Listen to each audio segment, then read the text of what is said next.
Hi guys, we're here today. We're going to talk about the strict press and some of the things that we're seeing in the gym lately. And since we are getting ready to do some heavy strength stuff, we're going to talk about this stuff so that we can get much stronger. Strong fixes everything. So today we're going to talk about the strict press setup. And even though it is a overhead press, everything does start from the ground. So we're going to start today with the feet. We're going to have a hip width stance. And we're going to leave a footprint, basically. So I want you to think about being really heavy into the ground. So if you walked away from your stance, you'd leave footprints on the ground in the mat. The next thing we're going to talk about is having a very upright, rigid torso. So you want to be able to be braced for a punch so that you're nice and solid in the torso. No slouching or anything like that. You want to make sure that you're nice and tall and solid. Full body tension, probably one of the big things that we see here is the lack of tension in the body. Most strength is from tension, so you want to make sure that you're squeezing your glutes, squeezing your quads, and making sure you're bracing for that punch, so full body tension. The next thing we want to talk about too is just where your hands are. Sometimes we see wide hands, sometimes we see narrow hands. We want to see your hands just outside the shoulders and your wrists and elbow under the bar, so it's a nice solid base to press from. And then from there, crush the bar with a grip. And make sure that you're trying to leave your hand grip into the bar. All right, so we're going to go over here to the rack, and Ryan's going to show us how we're going to do this. All right, thanks. This is a good setup position here. Feet are directly under the hips, and hip width and toes pointing forward. The next thing we're going to do is show a couple of faults that we typically see that we don't want to see. So for one thing that we see is that we'll see some wide, like shoulder width or outside of shoulders, a little bit too wide of a base to press from. Sometimes we'll see too narrow, where your feet are together, not a solid base to press from.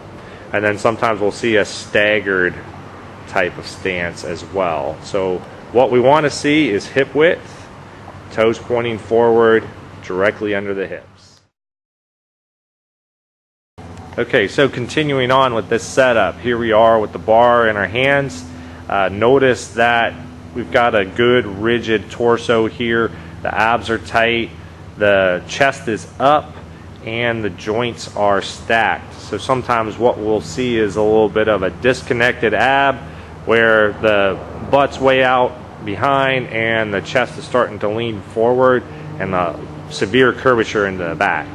All right, so or we'll see a slouched position here where the shoulders are rounded forward, the hips are protruding forward, generally just not a very solid position, also causing the elbows to get behind. So we're going to get back to that rigid position here. Nice tall chest, abs nice and tight, butt squeezed, and thigh squeezed, full body tension. Okay, and here we are. Again, continuing with these solid setup positions. So what we see here is we get to see a good position here where the elbows are a little bit in front of the bar, the wrists are pretty straight here, nice and rigid, and the bar is across the collarbone and just under the chin. Some of the things that we see that are not good positions is sometimes we'll see the elbows behind the bar and causing the bar to fall down just a little bit, pressing forwards in a circular motion. Sometimes we'll see a really bent or a very big rack position, kind of like a power clean, something like that. Not a very solid base to press from. We would like to see those elbows behind under the bar. And then sometimes we'll see a really bent wrist. Not very solid. It's very disconnected from the rest of the arm. And then sometimes we'll see a very low start position where that bar is way low on the pecs and no real base to press from.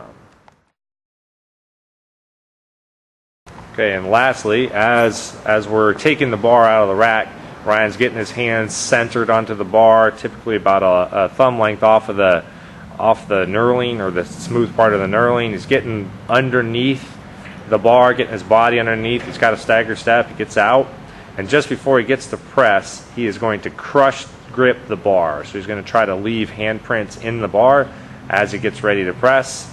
He's in a nice solid position, and he's going to go ahead and press. And that is it. That's the setup position for the press.